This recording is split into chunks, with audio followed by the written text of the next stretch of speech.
Welcome, Purba. Thank you so much for joining us today on this conversation to celebrate International Day of Women and Girls in Science. We are very excited to welcome you, the CEO of Cybervation. And how are you? Where are you currently speaking from? How is it going? So my name is Purba Majumder and my company is Cybervation. So Cybervation is a technology solutions company, and we provide software solutions for different industries as well as staffing and different types of staffing. We do IT staffing, non-IT staffing, even healthcare staffing like RNs, LPNs, STNAs. So that's kind of my background. And in 2013, I founded this nonprofit, Cool Tech Girls. Our company is located in Dublin, Ohio, which is outskirts of Columbus. And we are still operating from there, even though we have, our folks work all across Ohio. We are this is the headquarters, but we have people working all over US actually. So as far as the Cool Tech Girls program goes, it started out of Dublin, Ohio, because this is where my company is. And then we are getting so much support and enthusiasm from people or companies that are more on a national footing, that we're now branching out into different areas across Ohio, and we are trying to develop programs where we can service those other areas, not just Central Ohio. Awesome. So I want to understand where did the name Cool Tech Girls, how did you come up with that? And love to know the story behind that. Sure. So what happened in 2013, at that time, my oldest daughter was in 7th grade. And I am a business owner, my background is in technology. So I've been in the field of technology for over 27 years now. So it's been a really awesome journey. It certainly started out being more challenging. There were less women and all of that, but I was lucky to get the support and everything. So, I had a wonderful career. I worked for Fortune 100 companies and then focused on my business. And as a business owner, also very much focused on the STEM, which is the science and technology part, right? So I was trying to encourage or motivate my daughter to go to all these sessions that are focused on STEM. And she told me that she didn't want to do that. And I was really surprised, because my husband is also an engineer and his specialization was in robotics. And he also is in this field. So they grew up in this environment. And plus the business is all focused about technology, was totally about technology and developing software solutions. So I was very surprised to hear her response. And then she said that, no, I won't have any friends. Because there's not that many girls in the program. There's just a few, and I don't want to be labeled as a nerd. So that's what triggered my thought process. And I was like, wow, I never thought of it that way. I guess, as immigrants, we come to this country, and I've been here for such a long time. It'll be almost 30 years next year. So I never understood, with their perspective. But when she said that, I was like, oh, that's a serious problem. I mean, we really need to address that. And so because I'm a business owner and very passionate about what I do, I was like, oh, I'm going to start this nonprofit. And fortunately, we had support from the city of Dublin, the city that we belong to. We have a really good relationship with them. And they said, okay, why don't you start this initiative, and we'll provide you with a space. Excuse me. So we'll provide you with a space, and then we will also get volunteers to help you out. And this community has got a lot of technology companies, a lot of science and engineering focused companies. So, we will find role models and we can, work on a nonprofit initiative. So at first it was not really like nonprofit, but it was like not for profit work kind of. So at that time we started the organization, and we started organizing events to get the awareness out there, because the main issue or the main challenge we face is how to get women and girls, more aware about the science and technology options out there. So, and because we are a technology company, so obviously tech girls, that's a common thing. So our thought was that we have to make technology or science and engineering like really cool. And if we make it cool, then the girls are going to be interested, because obviously whatever we've done so far was so boring that these girls were not interested and they didn't join the programs as much. So that's why we came up with the name Cool Tech Girls. Awesome.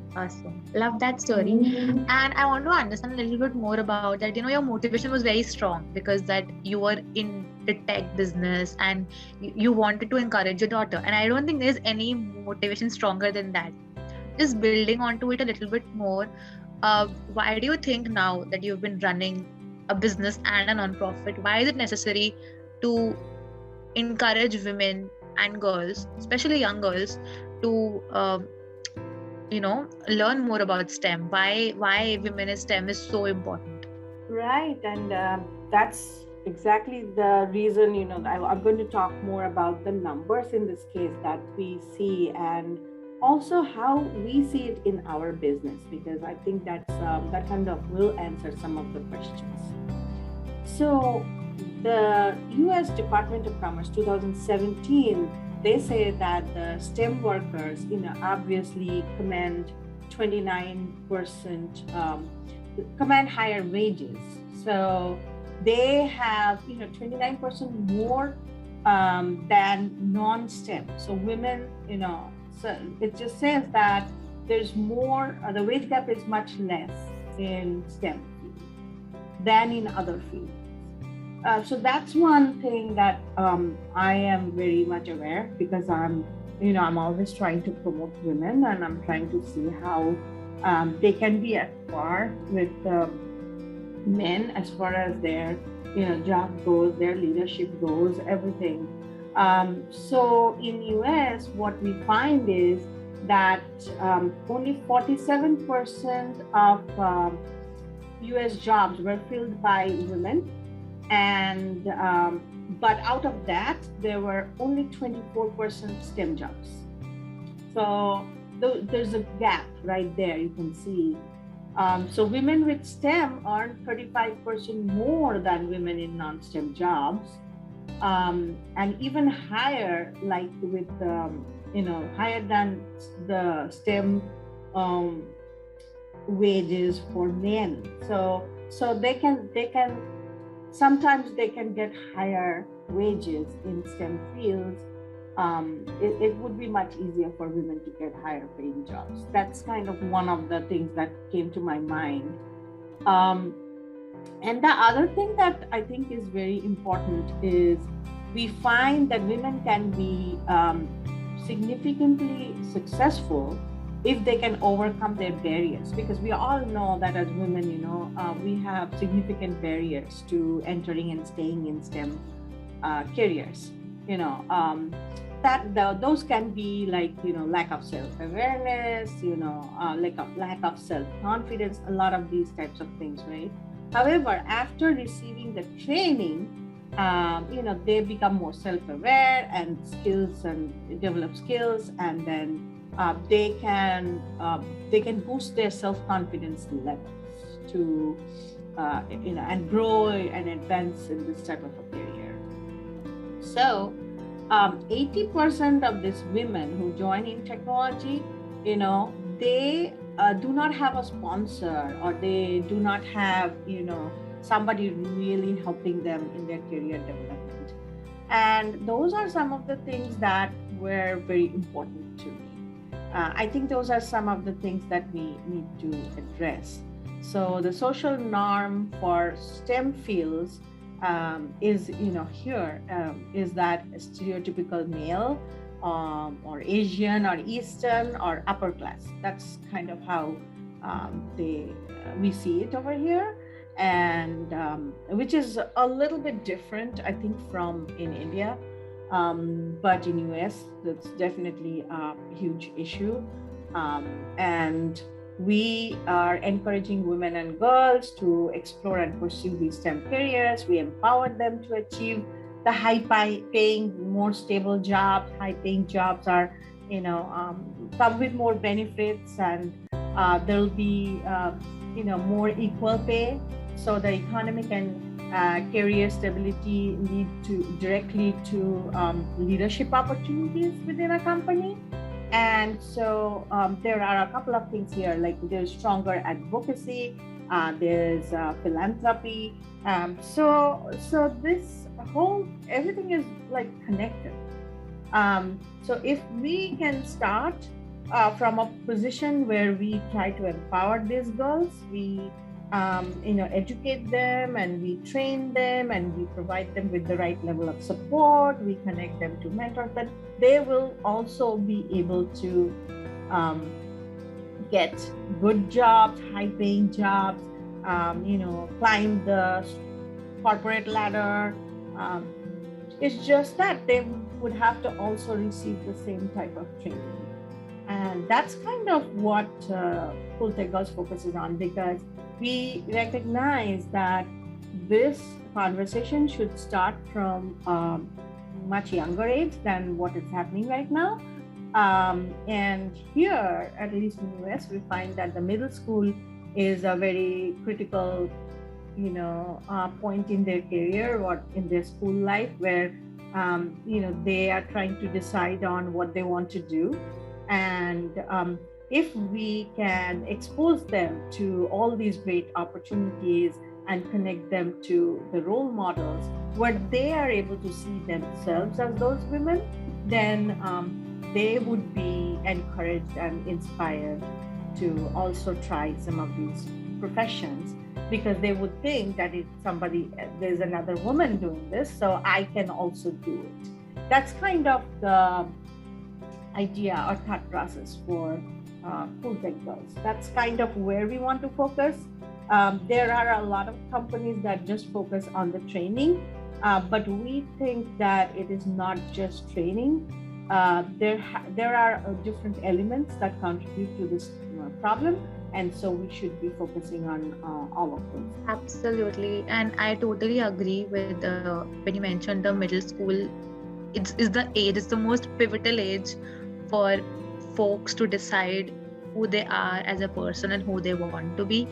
And again, that was so correct, that if you put a role model in front of them who they think is in their grasp, they aspire to become that. And yes, if you position someone who is in the STEM field, who's doing good in their life, nothing like that. So totally agree on that. And I want to understand now a little bit more in depth about what exactly Cool Tech Girls does. What are your programs like, and how has that journey been like from its inception to now? Sure. So we started this program in 2013. When we started the program, we were mainly focusing on just having events like after school, or like some extracurricular type of events.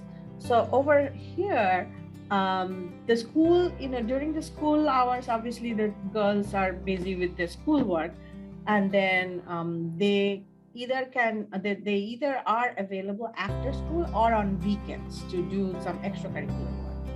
So when we first started the program, we quickly found that the girls were really busy, so we couldn't offer the program like right after school, because I'm so sorry about that. Just hold on a minute.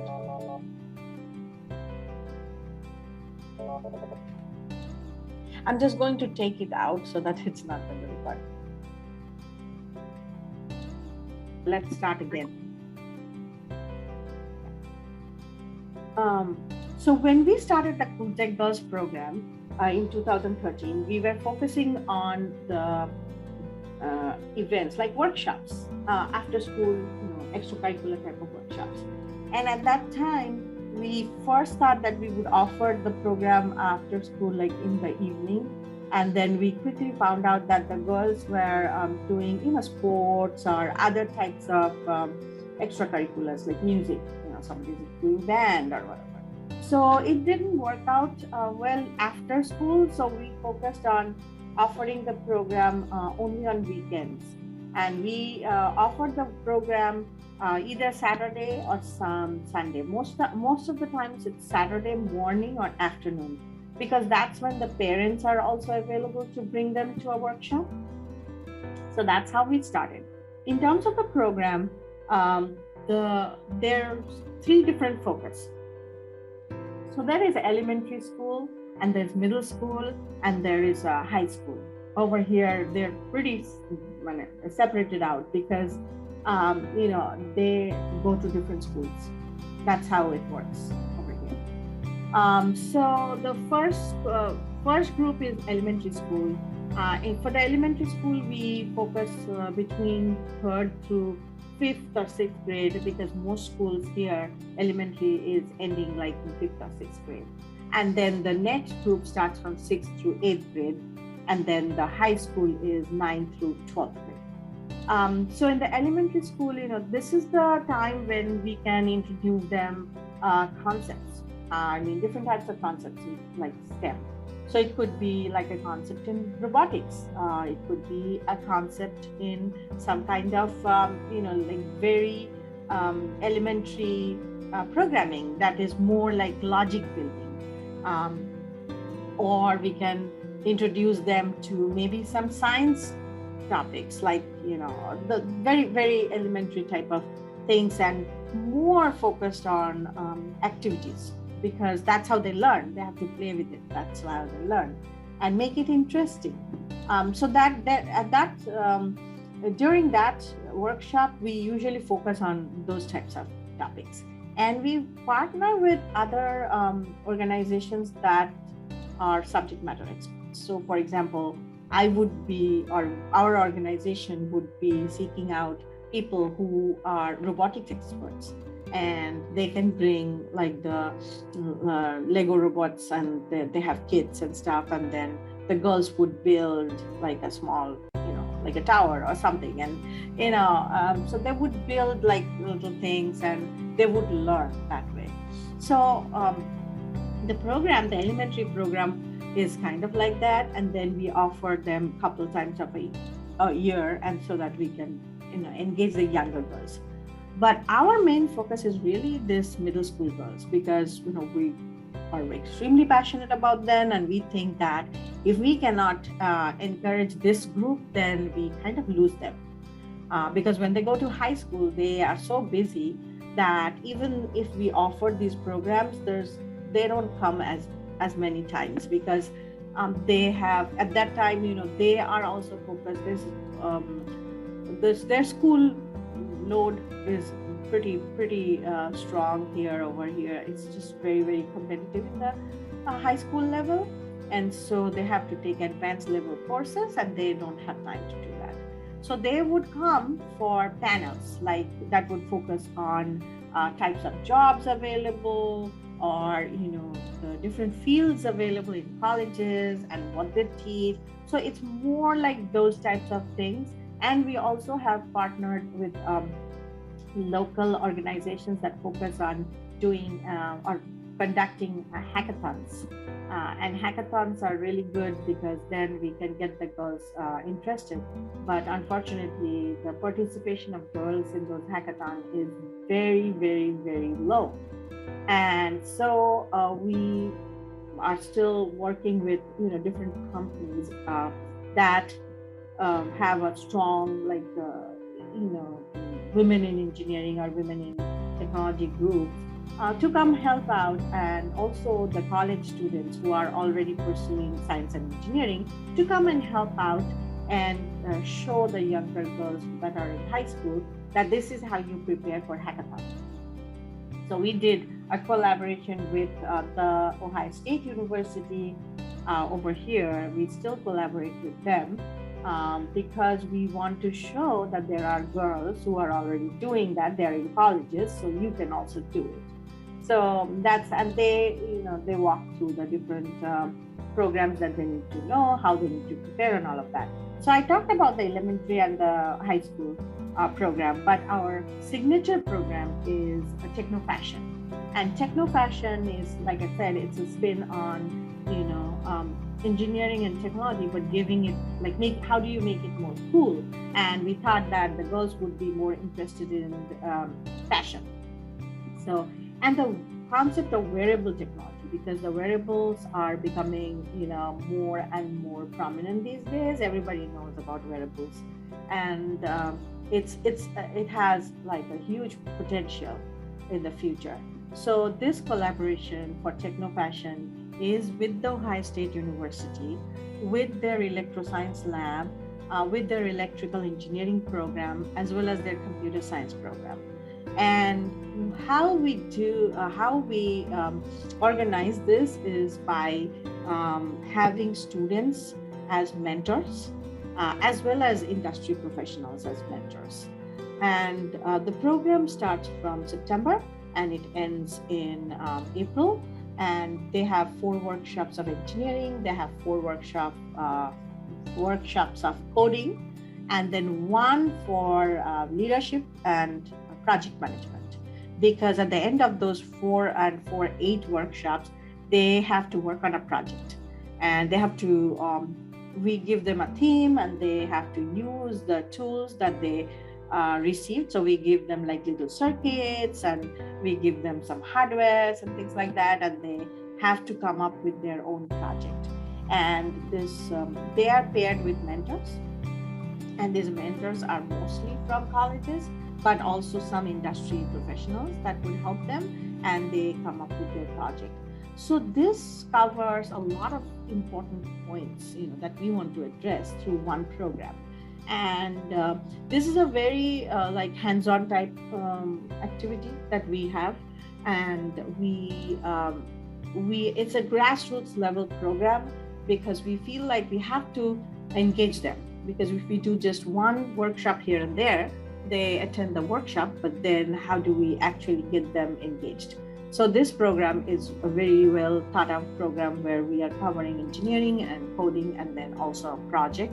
And then at the end of the project, they have to present the project in front of judges, and they get trophies at the end and stuff like that to, motivate them.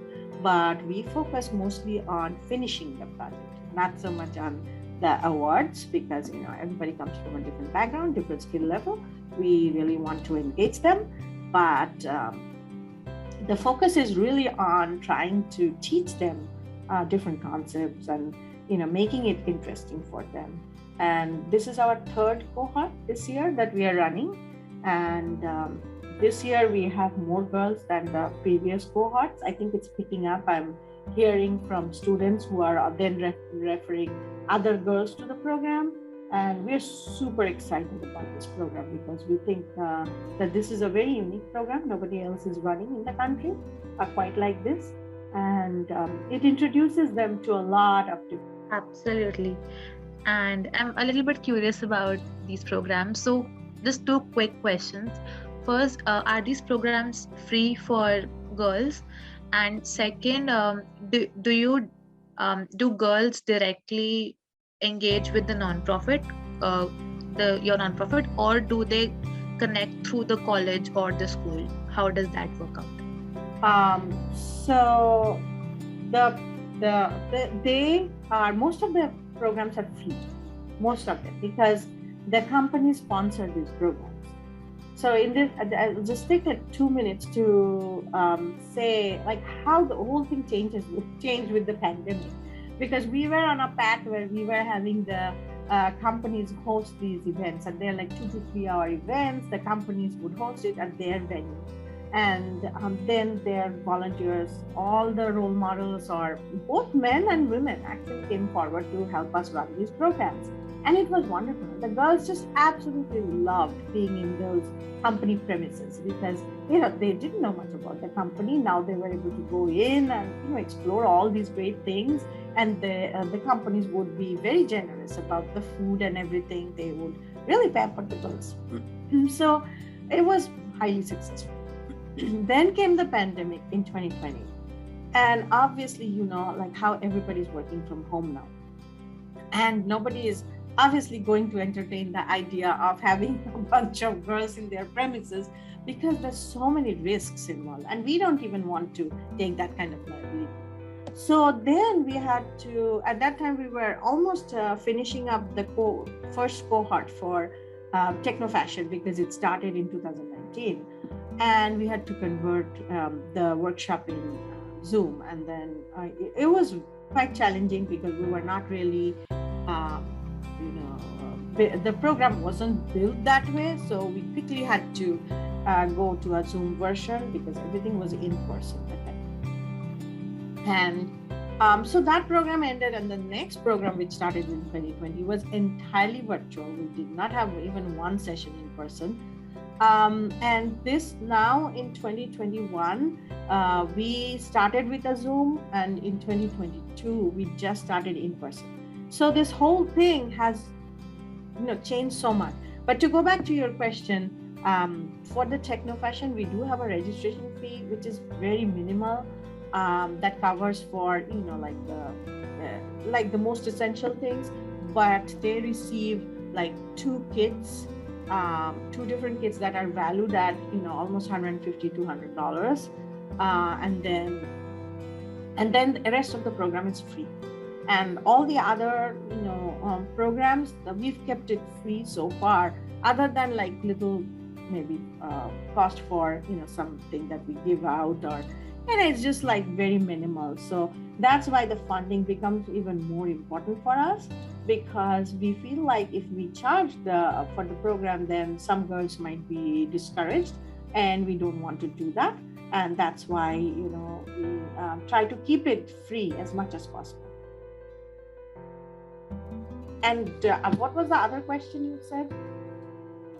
Yeah, I was asking that do girls directly connect with the nonprofit, or do they have to register to a school or a college?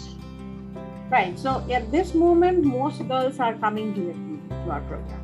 So we advertise the program through their schools. We try to do it through their schools or through their parents who work for the companies. So the companies are also promoting, because we have volunteers from the companies, they're promoting the program.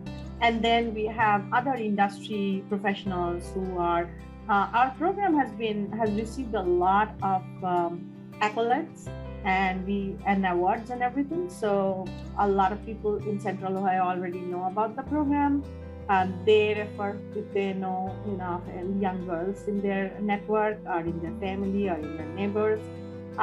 So like I said, it's a very grassroots level program. And then we also reach out to the guidance counselors within the schools and talk to them about the programs. And that's again another reason why we need good funding, because that's a lot of work. And we don't have that many volunteers who can do it, because most volunteers who work with our organization are industry professionals. I mean, they are in either like women in STEM or women in other, very accomplished women, so they're busy. Having the funding is so critical to this program, and that enables us to keep the program free, and that also enables us to make an impact on more girls in the community. Absolutely, which is why I asked about if it's free or not, because now this makes so much more sense and brings a lot more clarity. And the thing with your work is that it's very tangible.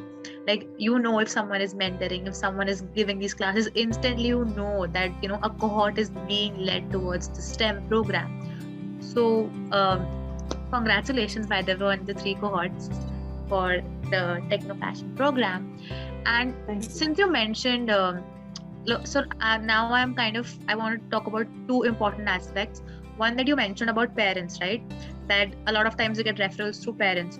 So I want to understand, since you yourself were a very driven mother, so how do parents look at how do parents of girls look at STEM education, and has there been like situations where you had to navigate, explaining or convincing parents? So how has that been? Actually, that's a great question, and so I would say that we see a lot of different. The girls in the program are coming from diverse backgrounds. So we see a lot of girls who are coming from backgrounds where their parents are not even in STEM, or they don't know. They're coming to the program because their teachers are encouraging them to join this program because they're bright, they're smart, they're good in math, and their teachers say, okay, you should go and try out this program. And they get like super excited to come here and learn about these things. Then there are girls, they don't have that much of like support from the family. Everybody's situation is different. Not everybody has, a good family life. They're coming from so many different backgrounds. So we sometimes have to work with those girls a lot more. We have to handhold them. We have to motivate them. The mentors, that is why the mentoring is so important for girls. Like for girls who are motivated, for girls who are not motivated. Because the girls who are motivated, if they do not receive proper coaching and training and mentoring, then they can quickly lose interest. And that happens a lot in middle school. And the other thing is for girls who are, they have the potential, but they do not know what path to, pursue. And for them, because these parents are not coming from STEM backgrounds, some of them are not that educated. So it is on us then to show them that there is a path for them. This can be interesting, this is the future. So I think, we see girls from all different communities of color. They're coming from, obviously over here, we have Caucasian, we have African American, we have Latinos, we have Asians, all these different groups. Most of them come from all of these different groups.